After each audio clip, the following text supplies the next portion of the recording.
Hoy les tenemos una buena noticia a los ciudadanos de Haití que están buscando justamente el permiso de permanencia definitiva. Acabamos de tener una reunión con John y la buena noticia es que a partir de la semana pasada, cualquier ciudadano haitiano que necesite su certificado de antecedentes penales del país de origen y se haya inscrito en la regulación extraordinaria, puede ir a cualquier chilatiende y ellos internamente pueden descargar el certificado y cargarlos para la solicitud de la permanencia definitiva. Pero esto no termina ahí.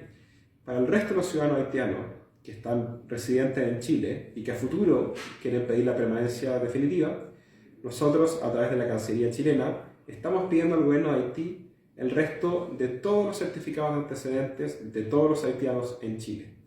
La gracia es que todo ciudadano haitiano, independiente si está en la regularización o no, puede ir a Chilatiende, donde tendrán cargado su certificado de antecedentes. Lo que sí es que les pedimos paciencia y una vez que los certificados empiecen a llegar desde Haití, nosotros les vamos a avisar que están listos para descargar en Chilatiende.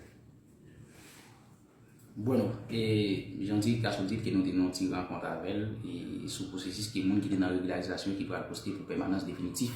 Capable de chance aller dans Chili atteindre capable poster normal sans pas besoin pour y faire certificat encore parce que ça a déjà réglé que même certificat qui arrivé ici et pour moment régularisation il y a tout à conserver pour mon capable poster pour définitif. Pour le moment tout le monde qui est inscrit dans le processus de régularisation capable aller dans quel que soit Chili atteindre capable remettre document puis poster pour définitif.